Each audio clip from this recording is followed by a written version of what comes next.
So we set up there okay? Yeah, we're set up here okay. Is it rolling? It's rolling, yeah. All right.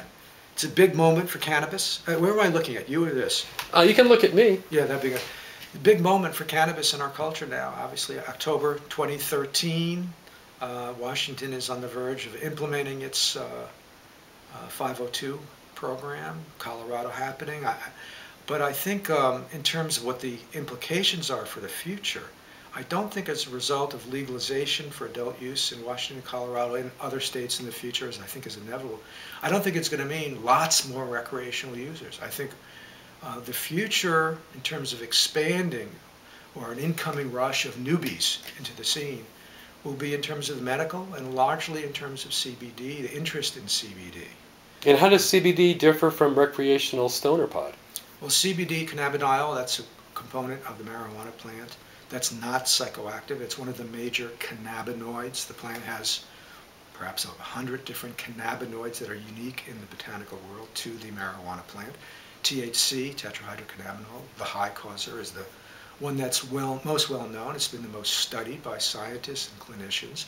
But CBD is a close second, and now that the CBD-rich strains, as we call them, strains that have either equal amounts of CBD and THC or greater CBD than THC are now available, the implications are very significant because CBD is not psychoactive. THC is, obviously. That's the high causer. That's what makes people feel stoned when they use the plant, the THC dominant strains, which are prevalent. But if there's, depending on how much CBD and THC is in a given strain or a given product, you could have a product or a strain that's virtually non-psychoactive, completely non-psychoactive, or certainly less psychoactive than what's typically available in dispensaries or on the black market today. And for those who don't enjoy marijuana, or the typical marijuana high as we think of it, those in that unfortunate group, they're not going to reach for marijuana when it comes to a holistic health remedy or an alternative remedy or just simply something that might work for them, even though they hear about the medical value. 80% of the country is in favor of medical marijuana as an option. America is hugely pro-choice with respect to medical marijuana and increasingly pro-choice with respect to adult use. It's those people who hear about the CBD-rich products, hear about how they can benefit from the medical value of marijuana without getting high, or without getting discombobulated or too sleepy or whatever it might be that they're upset about or worry about. Maybe they tried it in college, they don't like it, as many people don't like it. Well, that's where you're going to get a lot of new people into the scene. And I think it underscores the importance of highlighting, if not the difference, the importance of the medical dimension compared to just adult use. And it's going to be a political struggle that has to be waged so that the guidelines that are implemented accommodate the potential of CBD, and what I'm really talking about is CBD-rich plants and products, not just the isolated compound. It's never about just one compound. But to accommodate the potential of that, you're going to have to do something different in Colorado and Washington than just simply adult use. There has to be, because otherwise you're really forfeiting potential for serious medicine that people need for many, many different reasons. Whether it's the young kids with epilepsy, intractable epilepsy, the 300 seizures a day, we hear about these CBD-dominant strains that are like a magic bullet, or it's people with cancer or chronic pain, or all the different conditions we hear about CBD-rich products helping when people contact Project CBD. That's not going to really be covered by recreational use, and that highlights the importance of a strong and vibrant and vital medical marijuana community. That's something that the medical marijuana community can and must address ultimately, and maybe has to evolve and adapt in order to address that potential. And economically, if you want to speak about it that way, just in terms of the number of people that want to access these products, this is where you're going to get new users of marijuana, not adult use. Because if you want to smoke marijuana in the United States, you're probably already doing so. Maybe there's a few people holding out until the law changes. We won't hold our breath in terms of the federal level. But for the most part, if you want to smoke marijuana in America, you probably are doing it.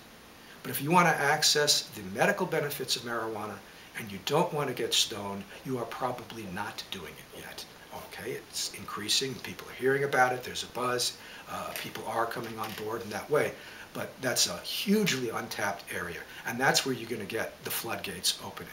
And largely because of CBD, and CBD should be seen as not just something for the medical marijuana community, but a bridge from the medical marijuana community into a much wider world, the wellness world, the seniors world, the young kids world, the everyday public world. That's who needs CBD. And it's a great opportunity we have, but we have to fight and struggle to make sure that the laws and the guidelines can accommodate what CBD, what the potential is of CBD. And I have to underscore really strongly, it's not just about CBD, not just about THC, not just about marijuana.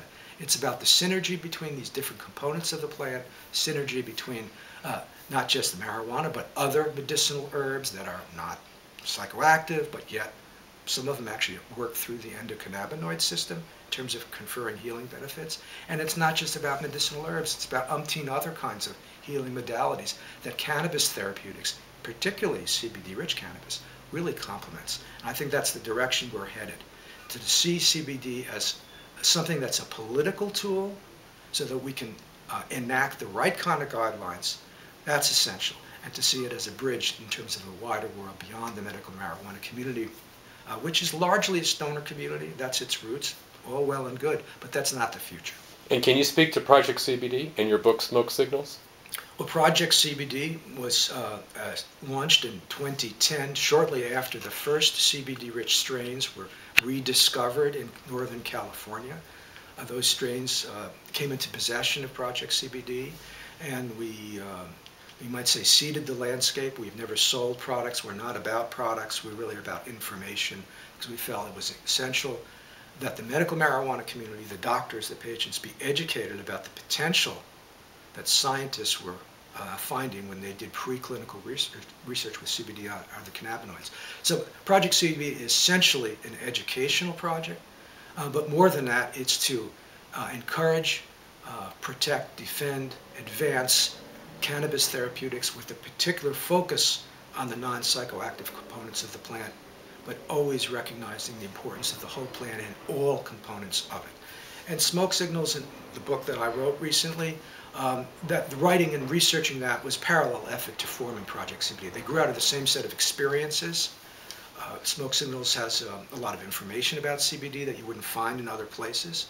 But they're really kind of, you might look at it as two sets of tools. This Smoke Signals is a tool to educate people. Project CBD is a set of tools there. But ultimately, it's tools to help advance what has to be, inevitably, not because of our own choosing, a political struggle to enact regulations that accommodate the potential of this plant. And that won't happen simply with 502 recreational regulations. Thank you. Good enough? All right.